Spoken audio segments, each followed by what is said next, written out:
Every live I've done so far, I have my baby with me, and he's actually napping for the first time ever in his crib, second time ever in his crib. So we'll see if that lasts. Anyways, I'm gonna process some flowers today. Thought I'd take you guys on the journey with me, and we could talk about the flowers and what I do with processing them, and then answer any questions that you guys have about processing flowers. So the first thing I'm going to do is just clean my snips. So I always use pruners. Scissors are not sharp enough, and I want to make sure these are really clean always. So I've just got some bleach water mix here, and I'm just going to give these a nice clean.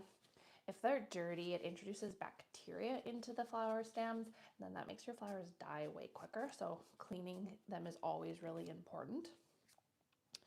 And you also want to make sure your buckets are always clean. So I use like soapy water and then just use like a bleach mixture just to make sure they're really clean. But you don't need to put anything special in your water. Like you don't need to put bleach or vodka. Save your vodka for drinking. But no, flowers don't drink vodka. Really, actually, humans shouldn't drink vodka either. So if it's not good for humans, why would you think it's good for flowers? No pennies either. Save your pennies. It's a tough economy out there. Don't put your pennies in your water. Okay, let's do some processing. So this here is feather eucalyptus. This is a giant bunch. This is like a branch off of a tree. That's what eucalyptus is. It's like all over in Europe. I'm on Vancouver Island here in Canada, which is kind of by Seattle. And it actually grows here because our winters are decently mild, so it probably grows in Seattle, but it grows a lot in California, so that's where this one is from.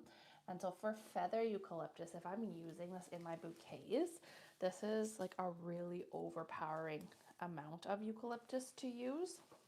I'm just going to open it here to show you guys what it looks like. So you wouldn't want to use like a whole bunch of it because it would like take over your bouquets.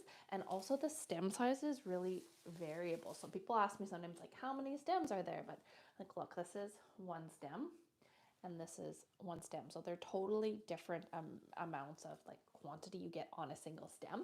But also you would never use this in an arrangement by itself. You would like take off the side shoots. So if I was putting this like say in my bouquet, I would like take off all these sides and just use like this top one. Welcome to the person just joining. I am processing flowers and greenery and taking you guys on the journey with me. So this one here, I would just use just this part for in my bouquet, and then all these side ones I might use in boutonnieres or in centerpieces or what have you. And it's really important that when you are making a flower arrangement that nothing goes in water like these greenery. So if you had this in a vase, you would need to strip off the bottom leaves because you do not want these leaves in the water because they turn the water all murky and then your flowers die early. Just like flowers, people shouldn't drink vodka because vodka is not really good for you. People shouldn't drink murky water either. So don't give your flowers vodka and don't give your flowers murky water. Like same thing as us, just clean, nice water. So change your water every couple days. So when I'm keeping these in a bucket, I would just remove these leaves that are going to be below the water line. So you can see in this example, I could only put like this much water in my bucket. But if I took off these pieces here, I could put these in a smaller bucket. These ones here in a smaller bucket, and that way my water could have this much of water in it. And when I'm processing my flowers, I'm always cutting the ends with my pruners that I've now cleaned with bleachy water. So you can see how tough it is to cut this eucalyptus because it's a very woody stem. So that's why you need to have pruners because scissors literally will not cut through it. Like eucalyptus is literally a branch. So here's like the stem of the branch and then a side branchy thing. So that's feather eucalyptus. There's a whole bunch of different types of eucalyptus, like baby blue. That's very, I don't even know. There's feather, baby blue, gunny, silver color, a whole bunch of different types, but this one here is the feather, and it has some really pretty movement. So if you had this in a bouquet, it's just really, really pretty because it's got like this floopy movement to it. And this is perfect for using in an arch because imagine if this was like your art, like look how gorgeous all this movement is. And for one bundle, you get all of this greenery. So that's really cost effective because you get such a large volume of greens.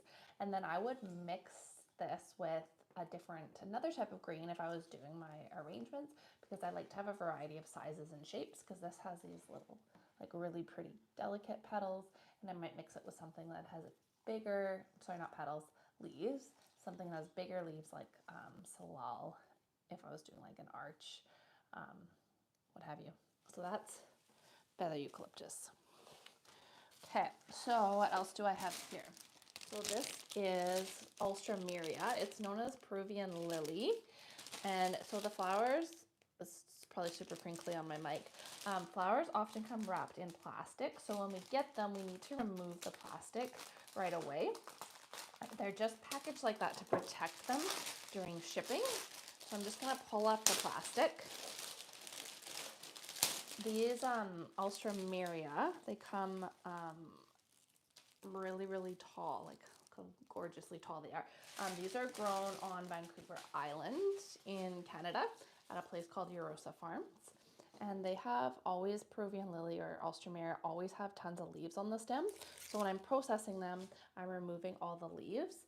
And the petals, like the flower petals, are not very open here. Alstroemeria takes a couple days to open up. That's just how they are. And then cutting the ends on an angle. So I cut that in a nice angle there. And I'm just going to set these aside while I peel the other ones. I'll clean my pruners too, like with my bleachy cloth every so once in a while in between flowers, just to make sure they're not getting like kind of gunky from cutting through the stems. And this is, I process everything beforehand for a couple reasons. Like number one is we definitely don't want these leaves to be in water, because the leaves will turn the water all murky and gross, and then the flowers will die prematurely. But also it's way easier to just get to arranging if you don't have to fiddle around with taking all these leaves off before you can actually start going. Alstroemeria is a really affordable flower, and I also really like it in arches because like one stem covers a really large space.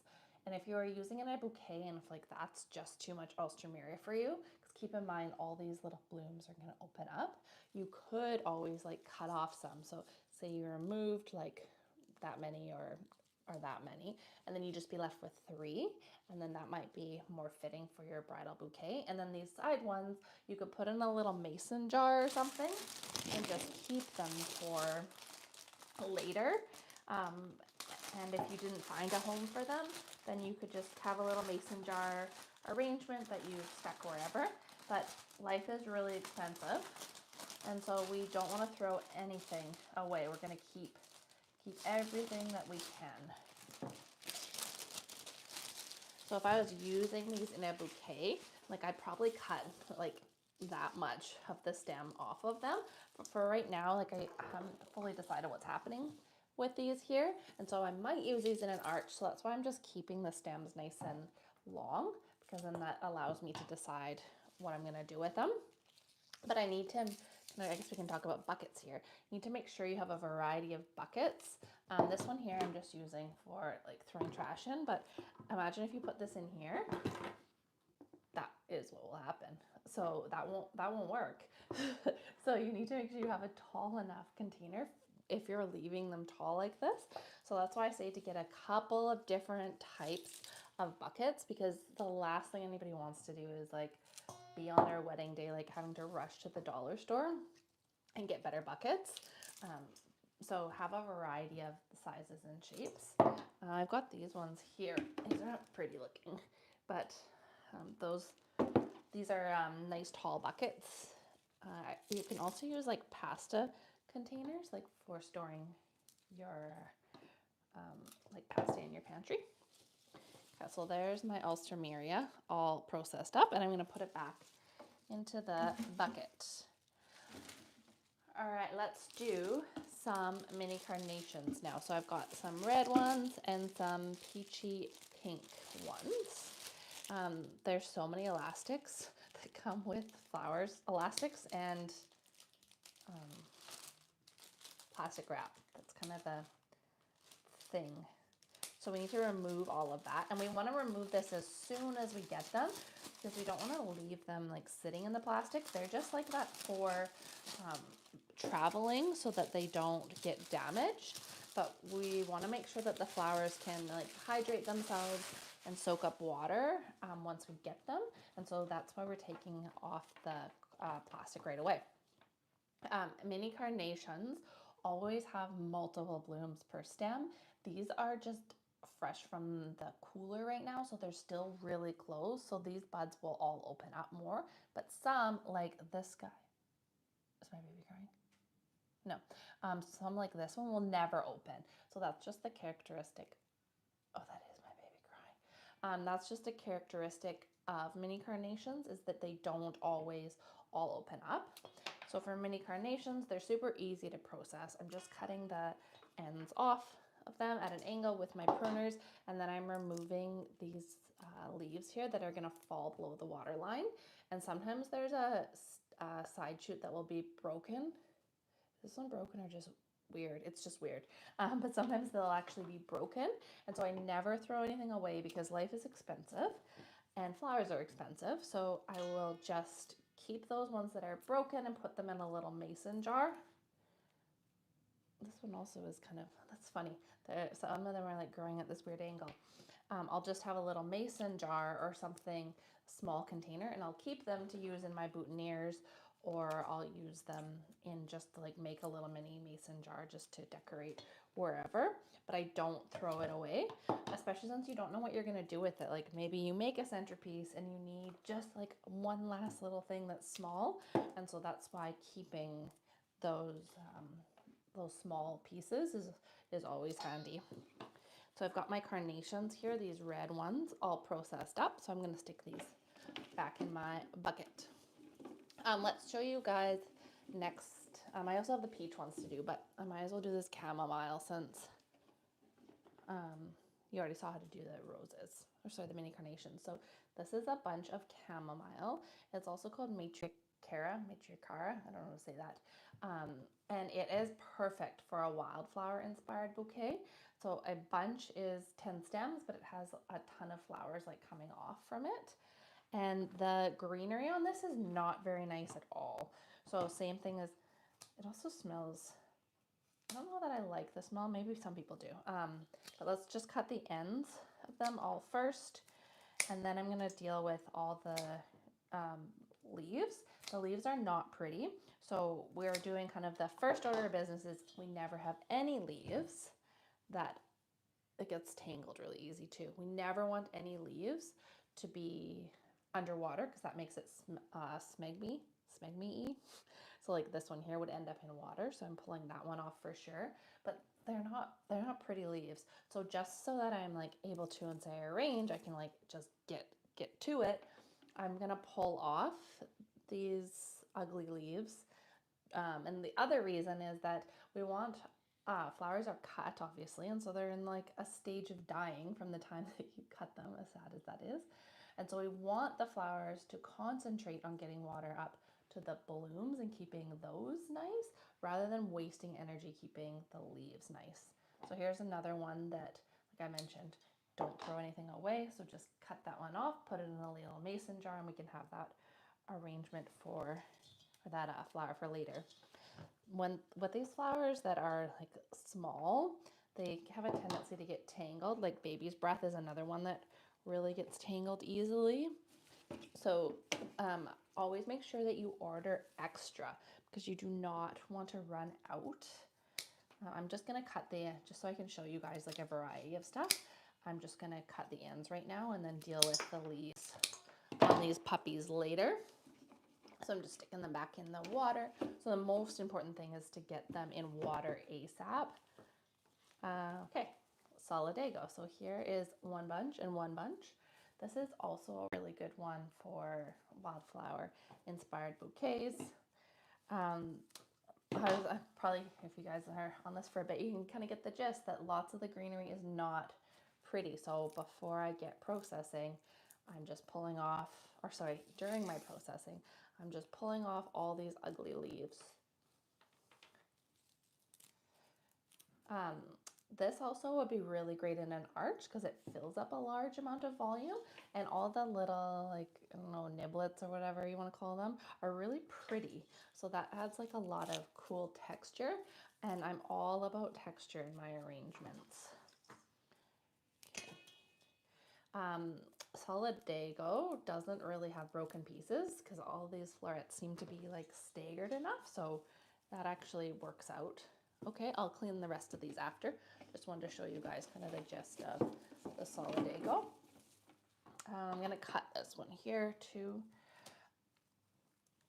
You know what I should do is clean my pruners again because I've been cutting a variety of stuff here. So I've just got my bleachy water here and just giving my pruners a little bit of clean because I want to get like the smegma off them from all my arranging, because I don't want to contaminate the stems with bacteria because that will cause the flowers to die prematurely.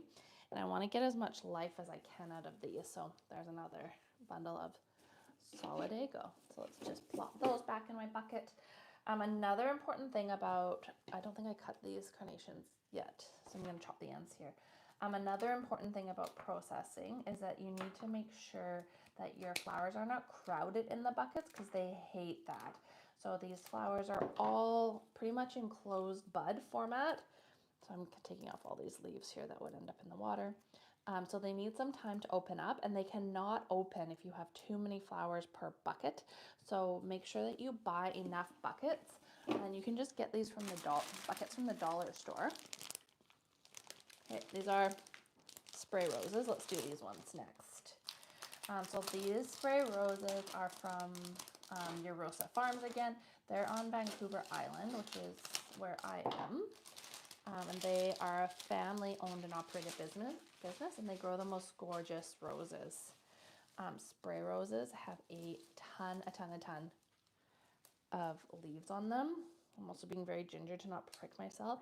So we got to remove all of these leaves, being very careful to not like rip the actual stem. And then spray roses always have some that are gonna stay closed, like this bud here. This will never open, but all of these other ones are gonna get more open as time goes on. And I pull off all the leaves on here because I really don't, I'm not a huge fan. Something that spray roses always have is just a little stem here in the middle that has no bloom on it. They are always like that. So I just chop those off and then chop off like this little niblet that's broken. And I can't remember if I cut the ends. Nope. I'm just going to give the ends a little cutaroo on all of these here. These spray roses, this variety particular, is really pokey. So I'm just being really careful not to make myself bleed. And they also can get tangled with each other really easily. So just being really mindful that, like, say they tangle, that you gently pull them apart so that way you don't rip off a bloom head. These are something I really love using in boutonnieres because a single stem can make multiple boutonnieres. So look, there's that little niblet. Can you see that? The niblet that I told you about? Take that off. So this one has 5, so you can make 5 boutonnieres off of this single stem of flowers. So they're great for putting in boutonnieres. Okay, I'm gonna kick it into warp speed. I'm not gonna fully remove all the leaves here just so I can get going to showing you guys the next thing here. Oh my gosh, look at all those the thorns. I will also pull those off before I start arranging, so then I don't like prick myself when I'm making the bouquet. But I'm just trying to do this in warp speed. To get those thorns off, you can just like pull them like that. Just give them kind of like a twist sideways and they'll come off. Being very careful not to actually like rip the stem because that will introduce bacteria into the stem and then the flowers die prematurely. So these is 10 stems of roses. Most everything comes out, see, I wasn't careful enough. Most everything comes in bunches of 10 except for roses, like standard roses, and carnations come in bunches of 25. And with a spray rose, even though, I pricked myself again, even though they have 10 stems. Each stem has like 4, 5, 6 blooms actually on them, so you get a ton of flowers. Okay, so I'm gonna gingerly, ow, I need to have gloves. There you go, that's 10 stems. So like, look how many flowers you get out of 10 stems there. Gorgeous. Okay, what else do we have here? I've got some status. Status dries super well. This is another filler flower. I put this in arches for sure. I'll move this elastic down so you can see better. So there's status. This is great to use in arches. Doesn't really require much processing. Just give the ends a little snipperoo. My toddler always says that. I don't know if I taught him that or if he taught me that. Who knows about these things? So there's my status. That's super easy to process. Again, that's 10 stems, and status also has multiple flowers per stem. So I wouldn't perhaps use all of this in a bridal bouquet. I'd pull off the sides and maybe use it in my boutonniere or something else. Garden rose.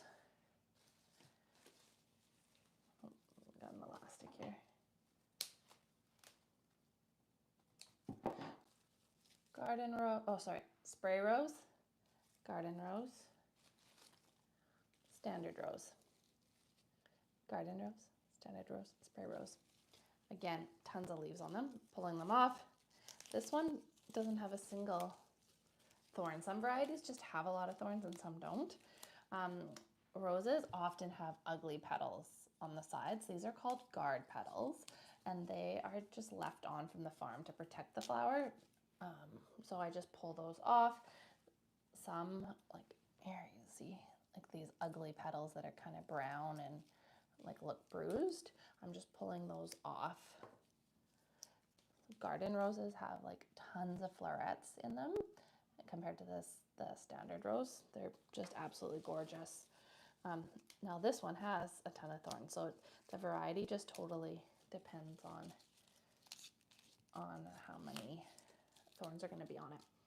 And I do this removing of the guard petals right away because I don't want that bruising, if there's any bruising or discoloration, to kind of like grow and like pass on to the other petals. Because if it's like bruised, you know how if it's kind of, like say you have fruit in your fridge that's got like a gross area, it can kind of like just grow and pass on to each other. So I do this also right away. So this is my process that I'm doing whenever I'm getting my flowers. It takes, I don't know how long I've been chatting, 22 minutes. I haven't finished all of I just kind of showed you one of each. So it does take a while to process. So you need to make sure that you kind of give yourself enough time to do this processing. Like for example, I'm not removing all the leaves because I'm just kind of want to go from type to type to show you. This one, these side ones are really ugly. Like lots of times they're pretty, but in this case they are not pretty. So I'm just gonna chop those ones off. And then there's the little thing I told you in the middle that has no flower head. So let's give that a chop. So there's my different roses all processed up. I'm ready to use too. So there you go, that's my bucket of flowers that I have processed. But that's where we got to today. But hopefully that was interesting and showed you guys like how to do flowers. Oh, I didn't show you this one yet. I have one more here. Wax flower. Whoop. This is wax flower. It's not a full bunch, it's a part bunch. I've been kind of using it. It has like, I don't even know what type of leaf it is, but same rule applies, like nothing below the water line. It's very woody. So I'm just gonna pull those off. And I actually really like the greenery shoots on this. So if I was using this in a bouquet, I wouldn't use this entire stem. Like that's way too powerful. So I might use just like this. Oh, I ripped it. That one stem. And then this would be like another stem for something else. Maybe even 3. I'm gonna keep ripping them. So this might make it into like 3. So you can tell you like knee pruners. So this might be 3. And then these ones here, like if I was putting in a bouquet, I totally am bleeding. Those thorns were sharp. I would pull these all off. And then I might use this in my boutonnieres because these are really pretty greenery for you to put in here, or I might put it in a little mason jar for some like greenery pizzazz, but I wouldn't throw it away until I'm like done, because who knows what I want to do. So this one is wax flower. This is a purple, but it's got kind of a bit of an ombre, like some white in it. So there you go. That is how to process wax flower. So I hope you guys like learning from my videos. Let me know if there's anything that you want me to cover. I can teach you how to do something. I can do more processing videos. Do you guys like learning about how to do flower processing? Because I can definitely show that again when I get in flowers, and it keeps me company talking to random strangers on the internet while I process my flowers. So thanks everybody for watching.